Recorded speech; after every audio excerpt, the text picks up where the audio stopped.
There is a contradiction and a problem here, sometimes acknowledged, rarely addressed by the academic fraternity. It might be equivalent to going from the first horseless carriage to the contemporary Porsche or Mercedes, with effectively nothing in between. Perhaps even more astonishing is the fact, also acknowledged but seldom addressed, that Egypt was at its height early in the Old Kingdom.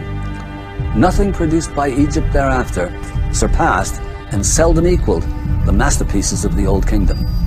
Moreover, it's generally accepted that in Egypt, all of the sciences, mathematics, astronomy, medicine, the hieroglyphs, the religious system, were all in place by Old Kingdom times, with no indication or little indication of a period of development. 500 years to go from this to this?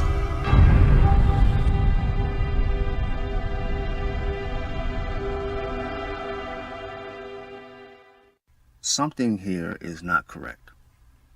We can start with all those alleged dates thousands of years in the past. You see, I think that's a lot of bullshit. But then again, how can we really know when many of the ancient sites have been changed over the last century? And what do I mean by changed? Well, take a look for yourself. We have those ancient artifacts in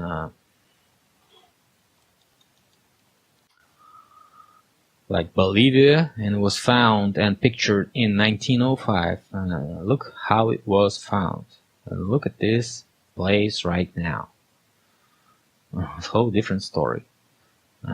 This is the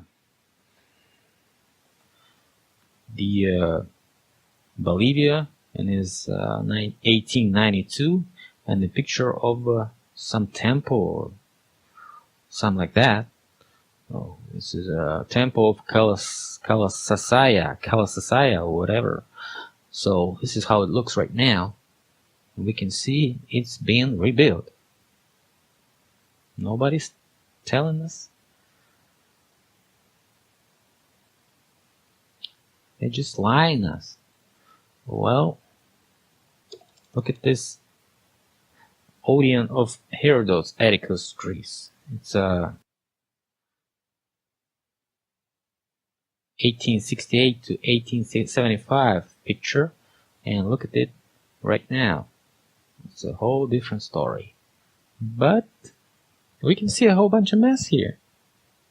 It's dirt. There's no... Look how many dirt was just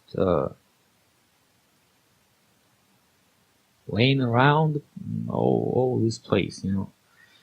It was just flooded with dirt. A whole bunch of different stones and fractions of sand and dirt, and some rocks and little... No trees, no bushes, nothing, you know. Those facts are from Bolivia. This is the beginning of the 20th century. Just we see nothing of those sun gates, like they call today sun gates. It's Tiwanaku, Bolivia. The sun gates were rebuilt, and look how they look now. Just check it out. This is Egyptus. How it was found. Whole bunch of ruins here. Look at it now. So they rebuilt the artifacts for us. Why do they do that?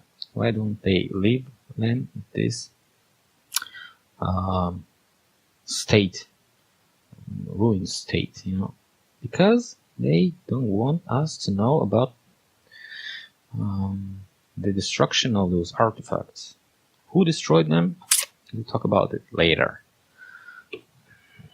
So we have those Palmyra in Syria. We have this Egyptus. This is a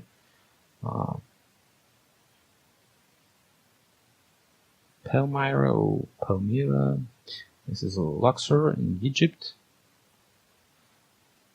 This is Mexico, which is pretty close to the United States. You can visit this place. Look how it was found. And this is 1890s. This is the second half of the 19th century. So something happened in this 19th century, as I assume. And we'll go to this subject a little bit later. This is Mexico, Palenque, the palace of some Mexicans. It was found in 1890s and pictured. So this is the Mexican pyramids, and you can see it was buried in the ground. It wasn't covered with dust, little bushes, or some stones, something like that. This is Mexico again. Look, castle, Cathedral of Nish, El Tajín, Mexico. And look at it now. In 2013. This is a Palmyra, Syria. It was found and pictured in beginning of 20th century. Look at it in 2009, in 21st century. Look at it in 2015. Well, what happened in 2015? The ISIS came and just blew the hell off this building.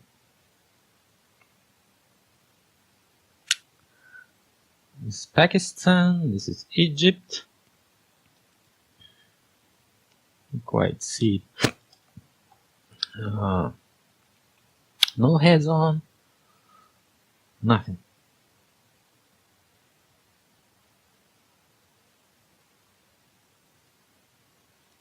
Oh. This is Baalbek. This is Baalbek, the large court, great court. Now we can see it was pretty messed up when it was found, and now it's fixed and renewed as good as they could.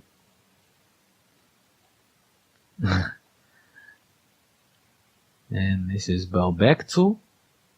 This is Baalbek, View General de la Grande Cour. This is a view general on the Grand Court.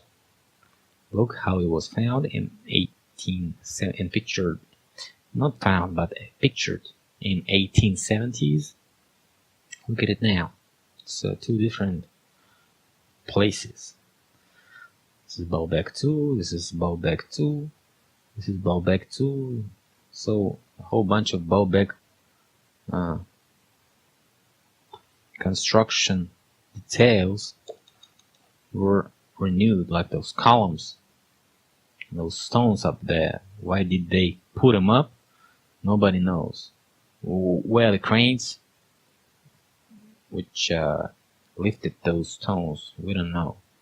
But as we know about the Stonehenge, like they built the Stonehenge with those machines in the beginning of 20th century. We had those pictures. I guess you saw them too. If not, you can just Google Stonehenge pictures and find some pictures with the machines and the renovation of those sites. So my idea is why it all was found and pictured and it was all messed up. Because of these facts that I've prepared for you for today. We have those houses in Russia after the flood or some natural disasters. You can see a lot of sand here, and a guy is digging his way into the house, or whatever he's doing. He's digging out this house. This is Omsk, Russia. This is before the renovation. How this building. And the building is in the downtown Omsk. We will go to that building a little bit later, and this is downtown Omsk. We can see the windows underneath the ground. This is, I guess it's Rome or something like that. We can see a whole bunch of digging out in the city. How come this is going on? This is a Colosseum. A whole bunch of digging. A whole bunch of job, mass, cleaning, renovation. This is Greece. The Parthenon site as it was found. And look how deep is the rest of this complex site. So something did happen. It was buried 1850 and 1865, something like that. Why do I think that that happened in this period? I don't know, but I've read a bunch of books where I can see the population decreased in those ages, in that period. We have depopulation process in the middle of 19th century all over the world. So probably if the flood was, and we had it in this 19th century. So that's not very far from our time.